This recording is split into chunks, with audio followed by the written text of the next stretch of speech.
I'm recording now.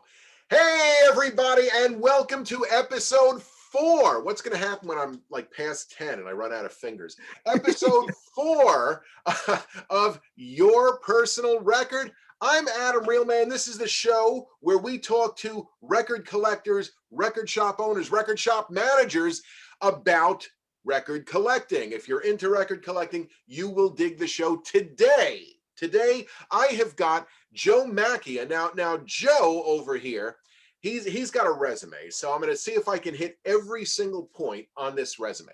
You can hear Joe on Hi-Fi Dream Machine every Friday evening at 8:10, and he'll tell you a little bit more about that. Joe is the manager of Needle and Groove Records in not Valley Stream in Lynbrook. Am I right? Yes, Lynbrook, yes, okay, which is like a block off Valley Stream, but yes, Lynbrook, Long Island. Joe is a pizza maven. I don't know if he's going to talk a little about that, and a gourmet chef, having nothing to do with record collecting, but pizzas are around. So therefore, we asked Joe to be with us this afternoon. And Joe, welcome. How you doing? Good, Adam. It's good to see you, man. All right. Is that intro okay? Did I cover everything? Absolutely. I mean, that's the first time I've ever been defined as a maven of any sort, but I really do dig it. You know, I can see it. I can see it, you know, sure. Cool. All right. Well, thanks for coming on the show here. And all right, so let's get first things first. So you are the current manager. You started a couple of months ago at Needle and Groove. Needle and Groove is only about 2 years old or so. Yeah, that's right. So tell us a little about the shop. Sure. The shop, it's a relatively small record shop, as most would seem, I guess. Most record shops, I guess, seem small just because they're overstocked on average. But this one in particular, I take a lot of pride in keeping everything clean. You can obviously navigate the store relatively easily. It's nestled in right at the corner of Sunrise Highway and Atlantic Avenue in Lynbrook, Long Island. I work there a few days a week. We're constantly reviving the stock. We are generally a 60s and 70s psychedelic rock scene. You can get everything from funk and soul to jazz in the interim. But really what pulled me to the shop upon my very first visit, there's several factors. In particular, it was the collection. The owner, Larry, he's 70 years old. I'm 37, but we kind of share a similar life in regards to music.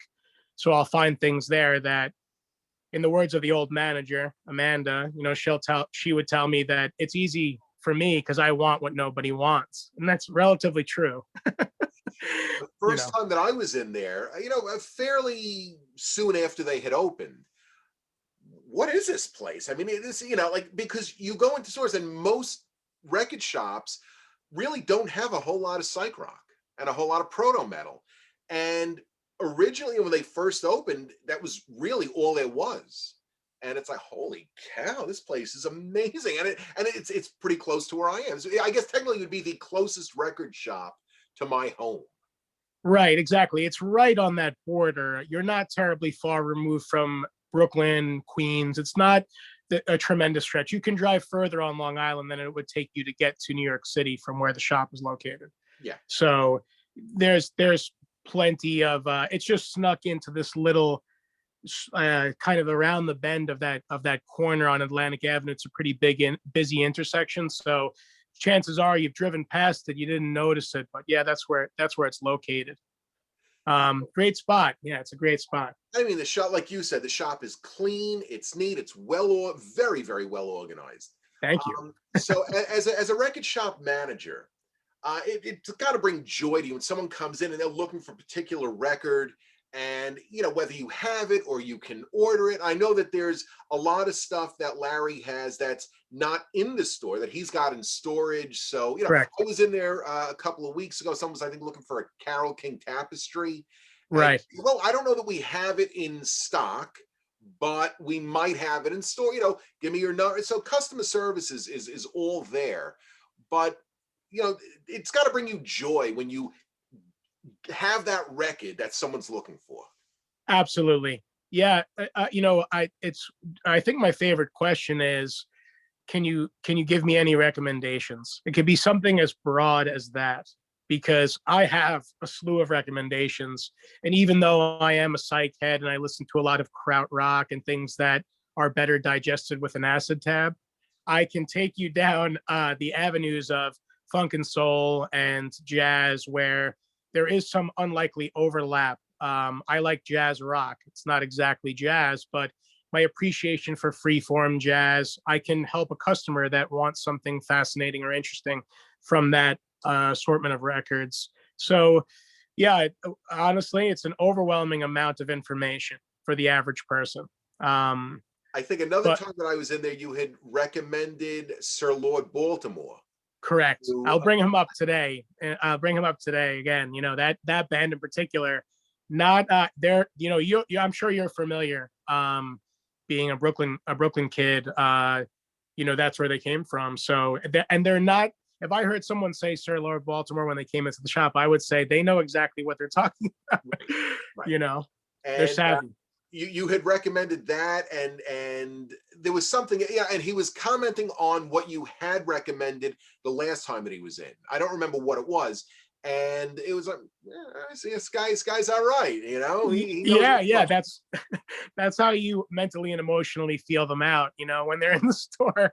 You know, there's pros and cons to every job. You know, it's just a part of management. A lot of it is just dealing with the human being, you know, just dealing with the person and understanding what they're looking for. You know, are they a DJ? Are they looking for a particular part in the song that creates a break? That's the break that they've been looking for. You know, there's that element. Then there's the element of people who they just want something to put on for Sunday coffee with their loved ones, their family, their wives, something reminiscent, brings them back to their wedding day, you know, certain things like that. And then there's everything in between. So I look forward to going to work every day, which is not something you hear quite often, especially with these certain times with the virus. That ability for connection, human connection, it's irreplaceable. And with music, that logically brings most people together.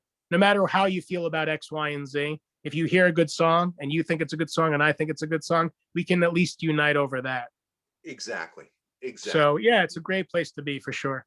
Makes you feel better about wearing a mask for 7 hours a day, right? Exactly. Yeah. All right. Totally. So now let's go to the dark side of managing a record shop here. Oh yeah. All right. What pisses you off the most?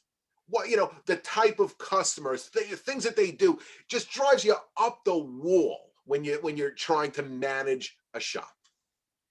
Well, you know, I'll tell you, I've been accused of being so positive that it's almost sickening to most people that first meet me, and I do perpetuate that. You know, you'll hear the tone of my voice or how I explain something. I don't care necessarily what you're interested in, even if I've never heard it. If you want the new album by One Direction, I don't know who those guys are, but sure, I'll get it for you. You know, but as far as things that drive me up the wall, that one in particular would be someone looking for a deal on something that's already discounted. You know, a lot of time and energy go into that's not completely unreasonable. But if you bring that up before I bring that up, I feel you're being unreasonable. that makes a lot of sense. You know, I discounted it for various reasons, but then to look for a bigger break and to preface your interest in those records with that you'll take them if you get a break, that's kind of it's a burst my bubble a little bit. Yeah. I mean, what is it about record stores that people think that they can go in and negotiate? You know, you can go into Macy's when you're buying a suit or a sofa and there's a price sticker on it. You know, right. You know what? Can you knock $100? Okay, Macy's has coupons. Fine. Sure. Give me another $100 off of this suit. But in a record store, people seem to think that that's acceptable. Again, we're not talking about a record fair where, you know, it's the end of the day and maybe, you know, you don't want to go home and, you know, 15 crates. So maybe I'll buy, you know, 5 albums off of you, throw me a deal. But in a record, why is that acceptable? I'll tell you, I think Yeah, I mean, I'll tell you, the mask has helped me in this regard because you can generally see the disdain in my eyes, but but most of the guys who are asking those questions aren't really focused on my face. They're worried about the deal. So that being said, you touched on it. I think it's the idea that if you're familiar with how a record show operates, or a record fair in particular, and you know yourself that people go in there hoping to find the bargain. Now, in the way I operate a record shop is you should feel like you got a bargain or you scored every time you leave. That is really the way I operate that shop. I've been taught that way. While some records might be worth more, if I find a median price where I think it's acceptable and I can find it's easier to find a person that wants to take the plunge on a more expensive record if it's not ludicrously overpriced. Right. So I think a lot of the overlap, or what makes people comfortable, generally the people who ask me to do deals on quarter records are guys who go to fairs and they are willing to dig to the deepest and darkest parts of the crate. There's nothing wrong with that entirely. It's just I don't know, you're kind of asking for it from me to a certain extent if you come up with 5745s that are a quarter a piece and I tell you it's $15, and then you give me a song and a dance and a sad story and I knock it down to 10 and you pay with a 20. I want to grab your neck. That's really the truth. Like, you still could have gotten a coffee, like that. Right. Exactly. Yeah, but that's the only thing that boils my blood. Beyond that, I am sunshine, and Right. I'm smiling. I'm happy to see people come in the store, but that's really it. The truth is, the masks are good to mask that, like, that look of shock when someone says or does something ridiculous. It prevents my jaw from dropping to the desk. It holds it that up. kind of elastic up there, and just keep it in check. Keep it in exactly. check. Yeah, and they don't even know the difference. They're like, this guy's really cool. Now you just got to get sunglasses that cover the eyebrows, and you're like, I need a disguise for customers like that sometimes. Yeah. I don't. It is. I'll tell you, for those type of customers that come in, there's so many more that are. I often say, and I catch myself doing it. It comes more from my heart. I'm like, I love my job after most customers leave, because they're just as excited. They could be buying Billy Joel records, and I could be spinning a krautrock record from 1971 that no one's ever heard of, and they'll comment on it, and I'll share a little tidbit about the record, and they're like, yeah, and we have a connection over something completely unrelated to what they even enjoy listening to. And that happens almost every day in the shop. So it's a great place to be. I think I'm lucky I found it, or it found me to a certain extent. So it's terrific stories, terrific, on running the shop. And so now, how long you been collecting? Well, my collecting, as most people, I would say that it ran hot and cold for a number of years based on where I was or what my interests were.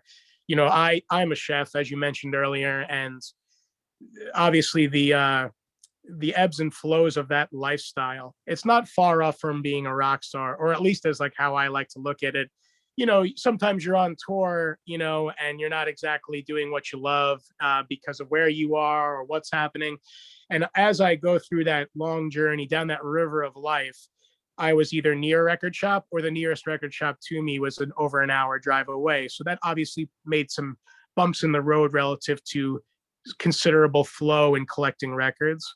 But over the past 3 years or so now, I pretty much wake up in the morning wondering about what record I'm going to pick up next. Or, I could find a record that I've wanted forever.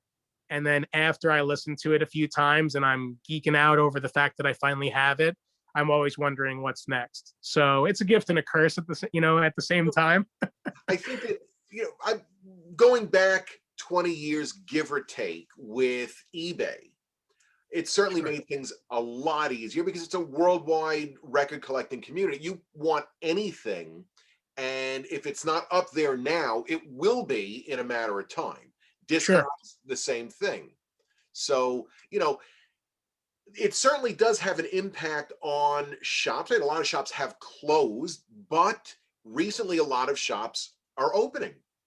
And Of course, with COVID now, a lot of shops are again closing, and a lot of the shop owners are moving to Discogs and eBay, or selling directly on Instagram or Facebook groups, just to kind of ride this COVID storm. Absolutely, I completely support that, and I had the ability to see that take shape almost firsthand as the manager of the shop, because you're told to stay home. You're told to keep your distance from people, which is unusual. Even though it feels normal now, it is unusual to have to operate in terms of that, especially in a place like Long Island, where we are massively overpopulated, as everyone knows. Yeah. If you leave it during rush hour, you're going to wait for a while to get home. Right. So all of those factors included, avenues like eBay and Discogs have helped people dig from the comforts of their own home to a certain extent. Now, obviously, on the flip side, everything located in eBay and Discogs isn't what's in an actual physical brick and mortar. So there leaves some mystery. And I'll tell you, I'm sure you can relate to this as a record collector. What drives you to go and dig is the curiosity. It's the treasure hunt itself. It's to know that, yeah, you probably might not find something, but what if you do? That is really the catch. And what if someone gets there before you and gets that one thing that you want? Now what do you? I can't. It's like an emotional avalanche. I can't. Those are nightmares where you wake up, that you wake up from, that you're looking for something and the person next to you is holding it. That doesn't happen that often, but that's nightmare material. It's certainly. I was in a Wreckage shop a couple of weeks ago, and they had posted something, with the newly available, thing, the new records that they had just got in. And I'm looking through the bins and scanning the wall, and I see that record. It's a Public Enemy record. I mentioned this a couple of weeks ago. Sure. And it was at the tip of my tongue to ask, hey, could I? And a guy comes in, all right, let me see the Public Enemy and the Townes Van Zandt. I'm like, wow, that's it. Should have opened my mouth a second earlier. But it is what it is, I'll tell yeah, and it's just a situation. That's a common situation. If you don't, I wanted to tell you a story. I mean, I don't know. We'll talk about certain aspects of my collecting, but I've had those moments, and I've been on the positive side, and I've been on the negative side of those moments. I want to hear both. Oh yeah. Generally less. I'm fortunate to say that less so on the negative side. Generally, I think the value of me looking for the obscure is that few and far between are looking for the same thing. Yeah. Most commonly, if I went to WFMU Record Fair, I'd have a lot more competition, I feel. Mm-hmm. But on a record shop nestled into a corner of Long Island, the odds are I'm the only one looking for that rare record from this band that slipped between the cracks in 1972. Right. So I have that going for me. But collectors who are savvy, they will tell you that my dog is trying to mess with the camera here. She misses me. Come on, get off screen. Anyway. It's all right. Yeah. We love pets, we love animals, so. Yeah, no, I know you got a cat. It's just she's missing me for some reason all of a sudden. But I'll tell you that we encourage poor behavior from pets just for the show. Yeah. Oh, she is. As long as the boar on the wall doesn't come alive, we're okay. No, that guy's been up there for a minute. Yeah. keep where he is. No. Yeah, that's just a little thing. I was living in the Catskills for a number of years as a part of a town revival, so to speak. And some taxidermists lived around me, and I was friends with farmers who are missing most of their teeth and whatnot. And that was just kind of the scene. So I end up with stuff like that. You didn't cook up the rest of that boar? No, I did not. To be quite honest with you, it might come as a shock with a boar head on my wall, but I actually prefer to cook vegetarian more oftentimes than not. Okay. I know, and it's a buzzword these days, but I will tell you, I just think that there's more expression in vegetables than there are in a slab of meat. And obviously nature, and maybe that's part of my hippie sensibilities. I can live sustainably with things that grow from the earth, as opposed to things I need to feed to keep alive. I love my dog, so all that stuff kind of intertwines at some point. Yeah. But it's just that's part of who I am and the makeup of who I am at this point. But to drive back to your point of finds and discoveries and being on the back end and on the front end. I'll show you a record if you don't mind. Please. I have one in particular here from the moment. And this is a band called Bang. Yep. Okay. Classic 1970s hard rockers. They're from Philadelphia, Pennsylvania. I ended up living there for a couple of years. And what I find fascinating about this band is they became popular looking for rolling papers. They went into I lived in South Philadelphia for a number of years. They find themselves with a little bit of grass, and they're like, let's go find some zigzags, right? You know, nice French bleached rolling papers that burn your lungs. And they go into the bodega, and they see this sign on the wall that says Battle of the Bands. And they're like, oh, we got to enter this, man. This is for us, you know? And the guy behind the counter in the bodega says, if you guys look at the bottom, you'll notice that was last week. but you're in luck. I hear that Faces is opening up for Deep Purple in Orlando, Florida. So if you guys hurry, maybe you can open up for them. kind of taking the piss on these kids, you know? Yeah. And, you know, at that age, at that young, unbridled age, they were like, we'll show you, man. We'll show you. So they hop in the car and they proceed to drive from Philadelphia down to Orlando, Florida. Somehow find their way. I guess they bought tickets or maybe they jumped the fence. This is 1972, right? They weren't exactly metal detectors at the door at that point. Or barcode scanners. Scanners, yeah, stuff like that. You know, you're lucky if there's a merch table. But regardless, they get past the gates and they find themselves banging on doors of this venue, and the person that opens the venue is running the show. He's part of one of the orchestrators of this tour, and he's like, you know what? I like your energy. The story goes that they announced, we're Bang and we're here to play. You know, that's what they tell the guy. So they're like, oh yeah, you know what? I'll give you a chance. You can play 2 songs for himself and several other people that are kind of responsible for launching. I wish I could tell you their names. It's not fresh in my mind at the moment. They end up playing for them and they're blown away by these guys' performance. So they end up joining the tour in Orlando, Florida, and opening up for Faces and Deep Purple for the rest of that remaining tour in the early 70s. Wow. So the first record they released was the record I'm holding. Now they had 3 albums, right? They had 3 albums, correct? Yeah, this is the first in particular, and this record, this kind of sideline, this segues me beautifully right into find the highest one of the scores, I guess. You know, you asked me about my scores. What record on that side of the table?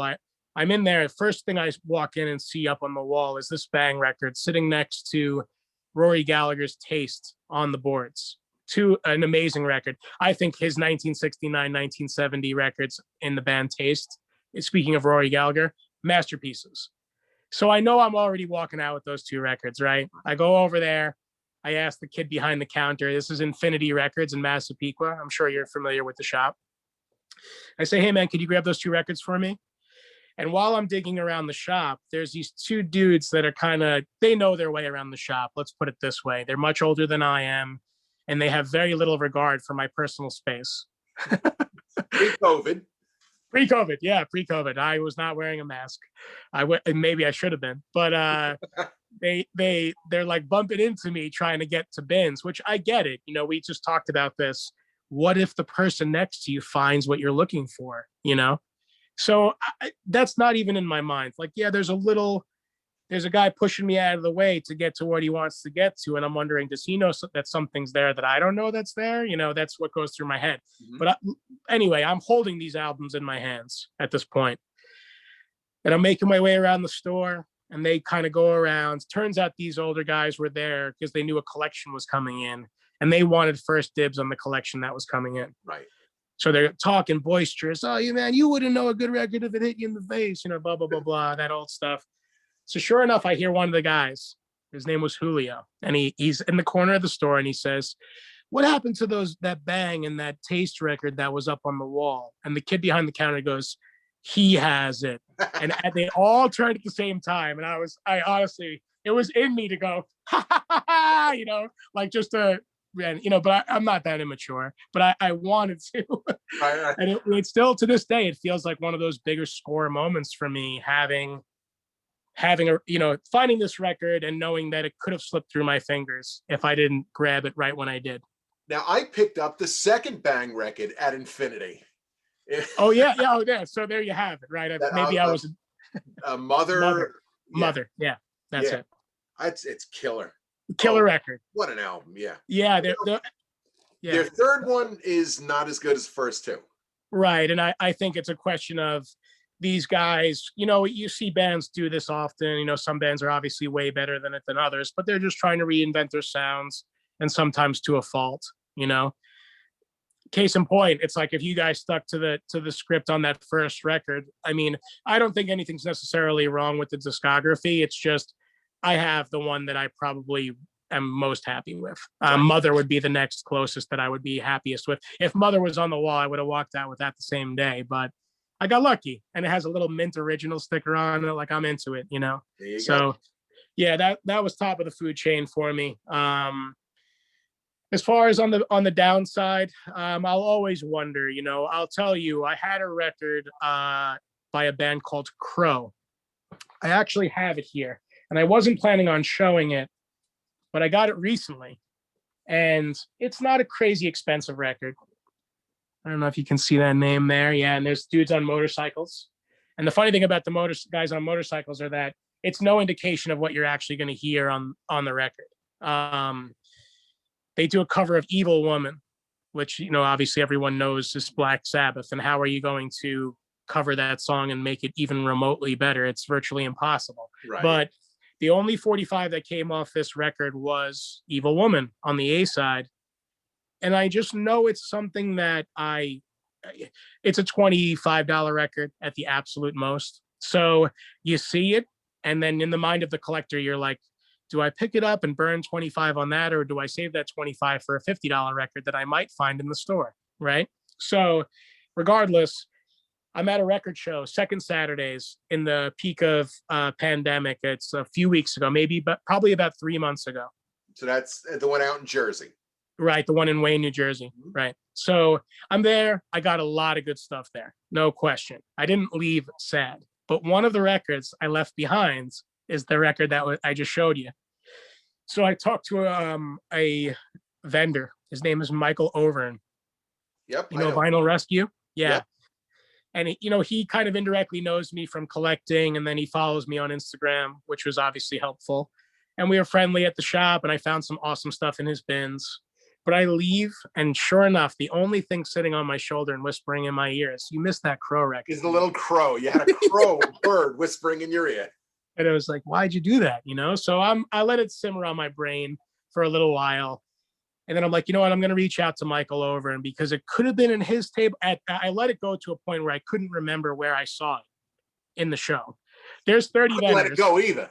And I, it's like I got records that I've been searching for forever in my hands, but there's that one that I shouldn't have passed on. And it could have been a sad story, right? Like that's what I'm saying. I guess I'm a pretty lucky guy. I don't have tons of sad stories about record collecting, but sure enough, this is the beauty of the community. It's 3 months ago, and I don't go to the last one. This last one was this past Saturday. It's Monday today, this past Saturday. And one of my friends, Amanda, walks into the show, and Michael Overn, I had reached out to him on Instagram. I said, "Hey man, I looked for this Crow record. Was it in your bin?" He said, "No, it wasn't in my bin." I asked another vendor who I had their Instagram. "No, man, it wasn't in my bin either." And I'm like, I really misplaced this memory. I can remember whose table I was at for the most part, but I guess I saw it somewhere, right. It's, with so many tables at a record fair, it's almost impossible. You think you can make those mental notes of, I want this, but I'm going to come back. You don't come back because you don't remember. Exactly. Right. And this is that you're nailing it. This is the case in point. Now I'm feeling like, because I saw it and because I passed on it, I'll literally never see it again for the rest of my life. That's right. The feeling I have. So sure enough, my friend Amanda, she walks in, and Michael behind his table, separate vendor. We only had this interaction several months prior. He goes, "Amanda, that crow that Joe was looking for is over at that table over there. 3 months later, haven't spoken to him since. So I have it now, and I'm like, I listen to it and it's kind of zany and bizarre. Like, it's not so much motorcycle rock. There's a horn section on Evil Woman where, like, if you played that for a Black Sabbath fan, they try to break the record in half. Like, what are you doing to this song? But at the same time, I got it. It's 1969 record. It falls into that Summer of Love category in some fashion. So I'm happy. That was the closest, I guess, recently that I came to being let down. Now, isn't that amazing, though? You talk about remembering vendors. You might not remember where you saw something, but you will absolutely remember where you bought a record. 100%. Right? I mean, 100%. if you go through the collection, I would say probably 85% of these, oh yeah, I got this one from this guy. And roughly, you remember the year and where it was. And it's incredible how, I can't remember what the hell I had for breakfast, but I'll remember where I bought, which vendor I bought a record from 20 years ago. It's the truth. And the expression on his face, what he said when I picked it up, this guy knows what he's talking about, and I'm like, yes, finally somebody recognizes it. Now, out of your whole collection, what is your most collected artist? Ooh, that's kind of a tough one for me, I guess. I think it's hard for me to say a particular artist. I have tons of Rolling Stones. Now, maybe is that because of the Rolling Stones? Probably. Do I listen to a lot of Rolling Stones? Not really. No, I'll tell you that if I listen to the Rolling Stones, it's on the verge of obscure for them. I would say, while I have favorite albums, Exile on Main Street might be my favorite because it spans, in a double LP format, it spans so many different styles of music that really represents how talented those guys are. Now, look at their discography. They don't need much explanation for how talented they are. But as far as a work is concerned, that's one in particular where I think if you're a record collector and you're looking to dive in for the first time and you're not necessarily interested in Bang from Philadelphia, I would say pick up Exile on Main Street and listen to songs you didn't know the Stones played. Right. Like Rip This Joint, yeah. Right? I mean, that kind of synonymously goes with my lifestyle, but at the same time, it's not something you'd expect. You can hear Mick Jagger's voice, but you didn't know they sang a song like that. Right. It also, we talked earlier about Alice Cooper. Everyone knows 18. I Love It to Death, 1972. Who didn't play that on their 18th birthday, right? If you were a rock and roller, that's what you played. Every June, school's out. I mean, it's precisely, like they dictate parts of your life. But before those moments where they made it big, where my favorite Alice Cooper lies, 1970, 1969, 1969, Pretty's for You, probably my favorite album from Alice Cooper. And why? He was making his way onto the scene. And how did he reinvent himself? He reinvented himself as the Alice Cooper that everyone knows and loves. Right. But at that point in his career, he was on the borderline of being experimental. Which is why I find it such a fascinating and fun listen. Mm-hmm. I would think also a lot of the bands that you're into probably only had 1, 2, maybe 3 albums. A lot of true, very true. Early proto metal and psych rock. These are not career spanning longevity type bands like the Stones. Exactly. And it's, a lot of the guys I listen to are bands that may have opened up for your favorite band that from the radio, right. But they slipped through the cracks after that tour ended. And because nobody really was asking, or their record sales maybe were a flub in, as far as the release date of their record was concerned, they didn't get re-signed and they slipped through the cracks of the earth. Mm-hmm. That's what motivates me. That's mostly what I listen to. Right. Now, those bands. Give us another couple of bands that you think are certainly worth a listen to, knowing you have all the albums, so we're not fighting. You're not going to be fighting anyone watching the show. No.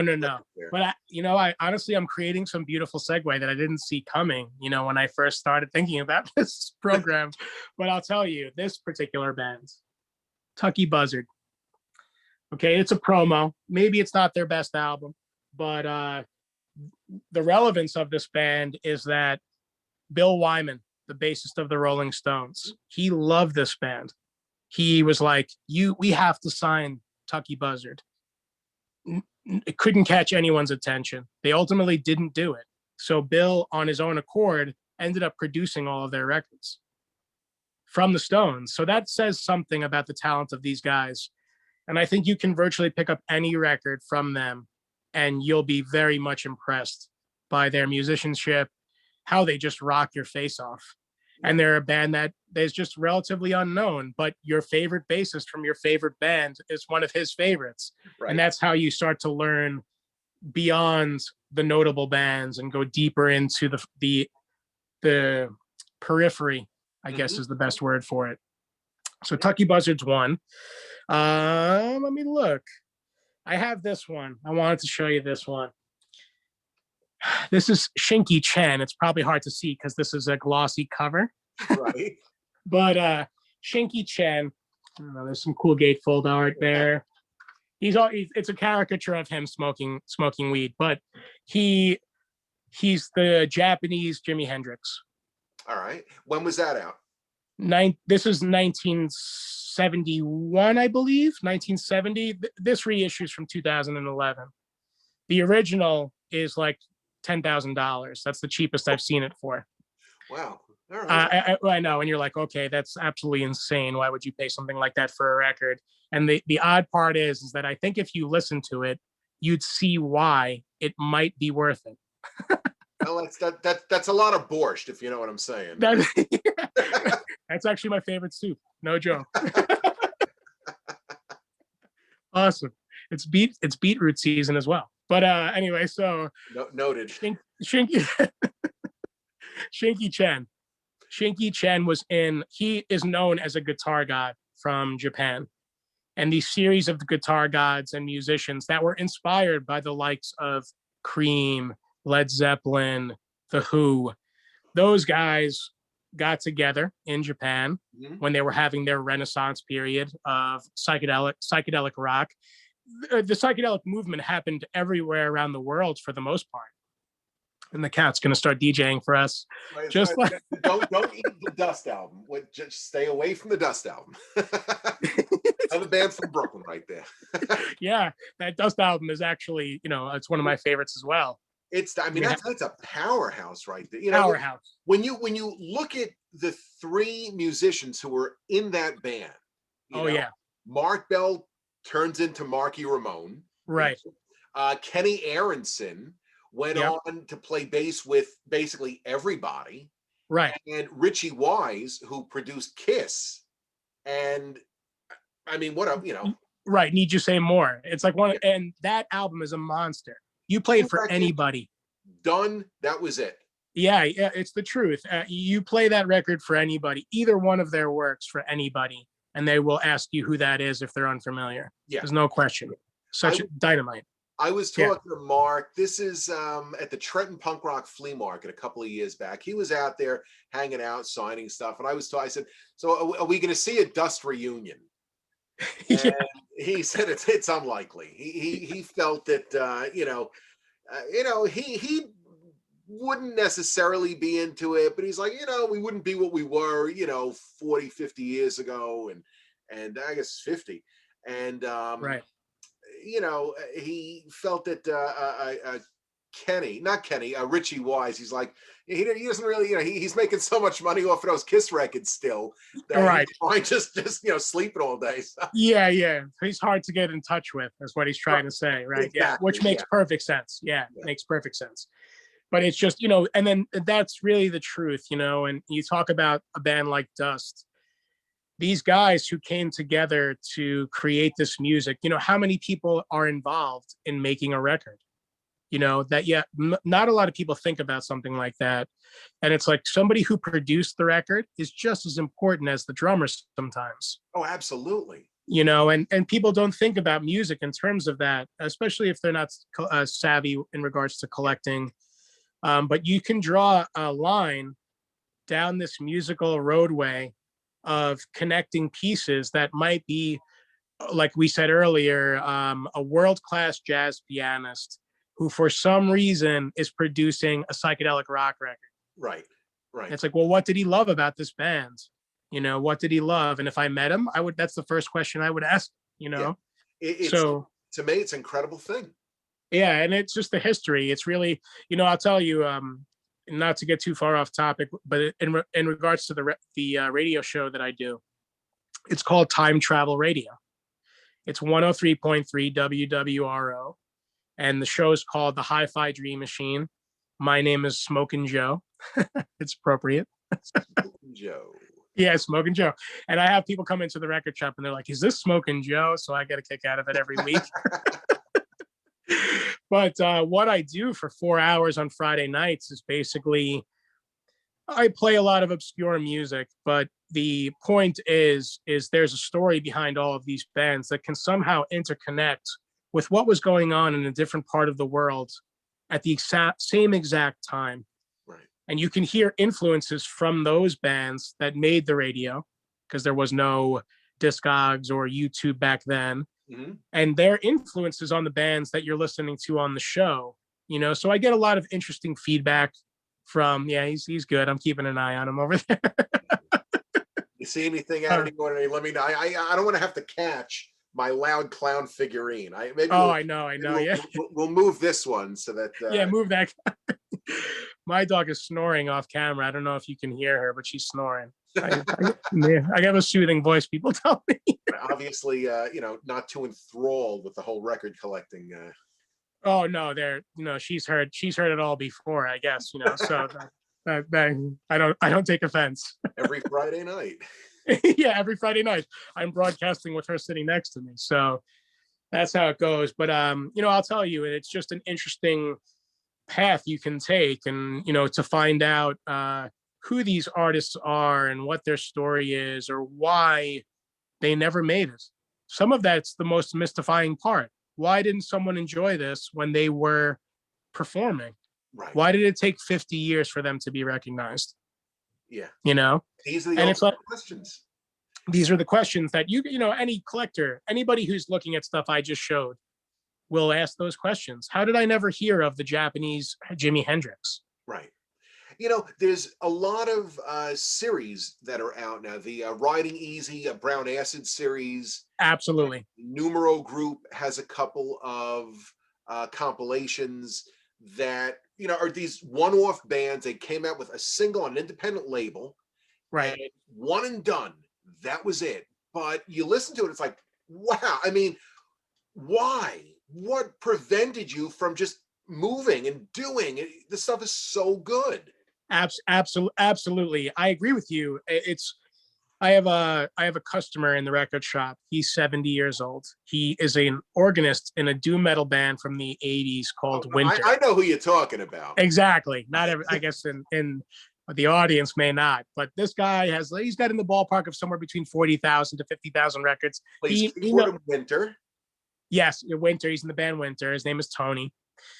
And I played a Brown Acid compilation for him. Brown Acid from Lance Baresi out in LA with Permanent Records.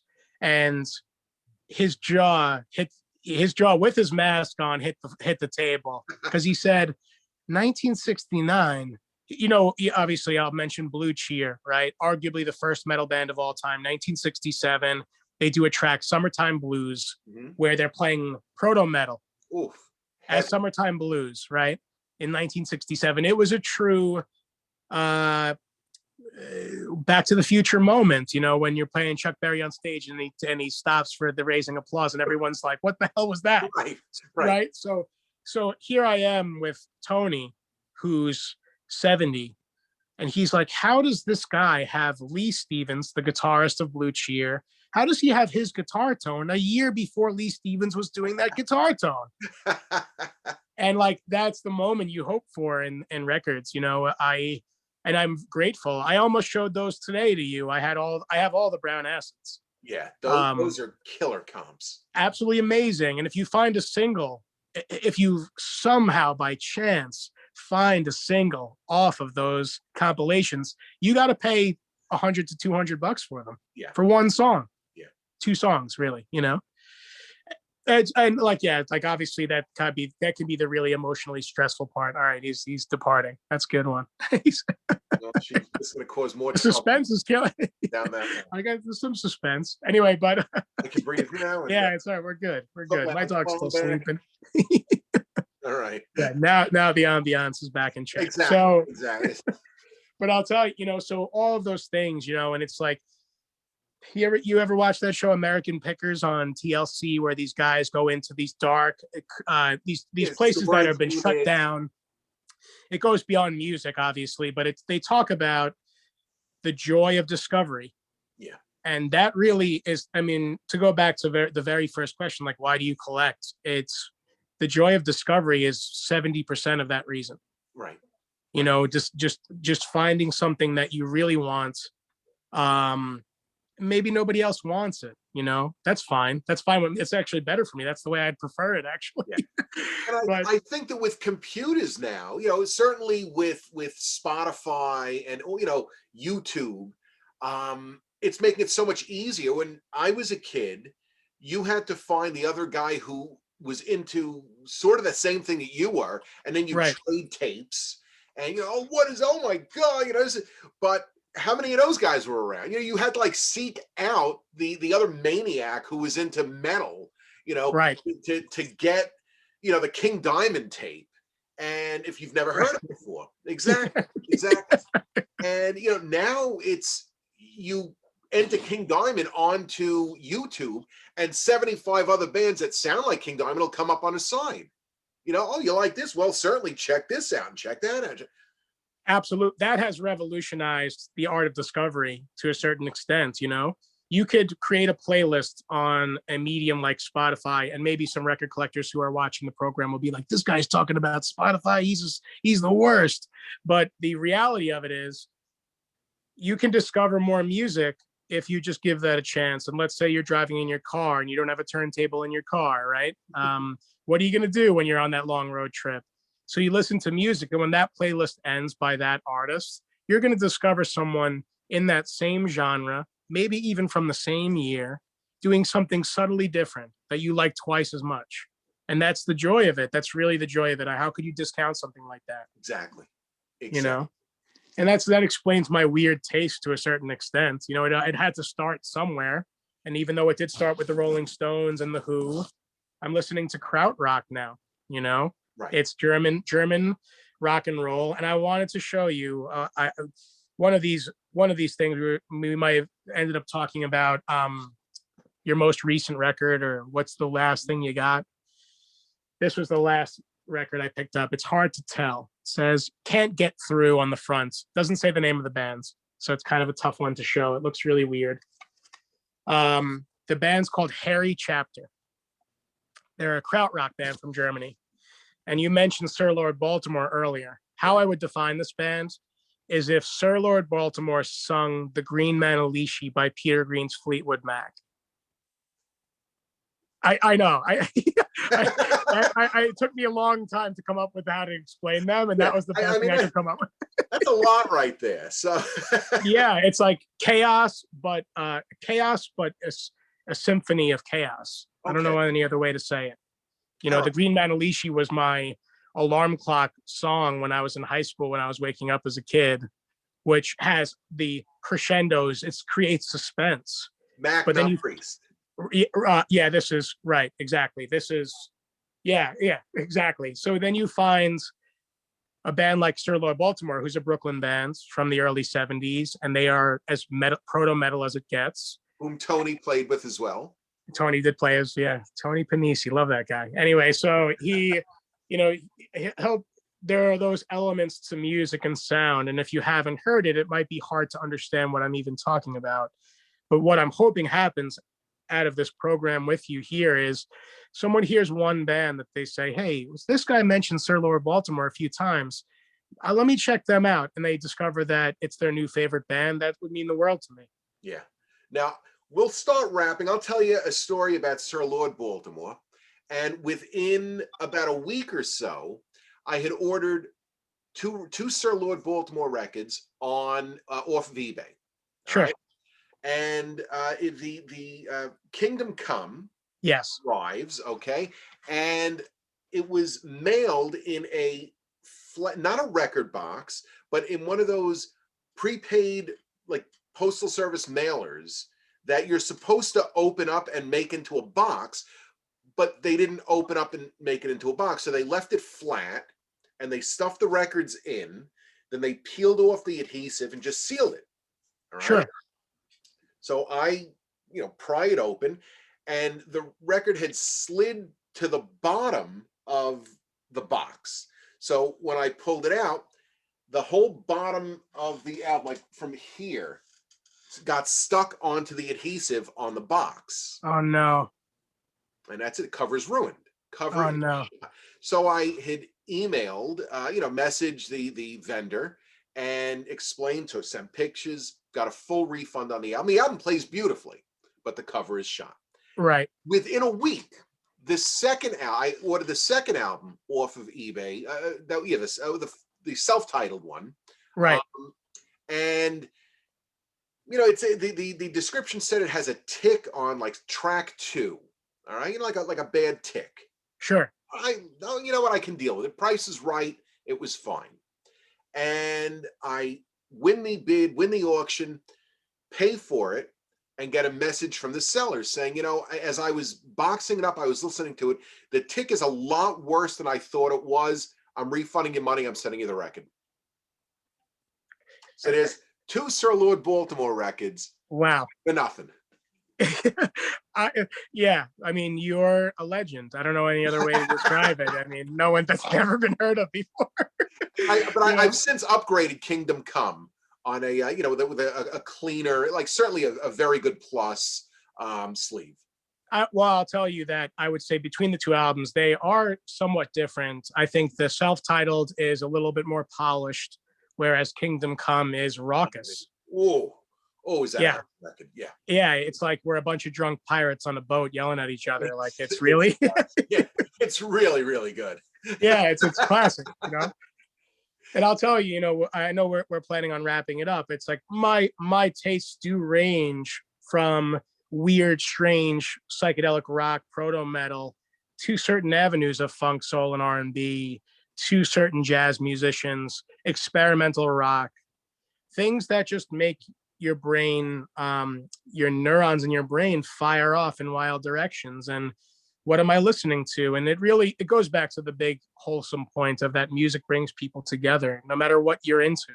If you're digging what you're hearing, there's no reason to be embarrassed. I mean, some people, I'm not saying I like the Spice Girls, but and Amanda would kill me if she heard me say that. But I mean, yeah, listen, but it's pop, it's bubble gum, it's pop, it's Right. So you can either identify it or you can't. But then to be outright, I hate it. It's trash. That's less so my style. It's cool with me, man. Like what you like. It may not ring to your ear, but you can't say that. How do you say anything is bad?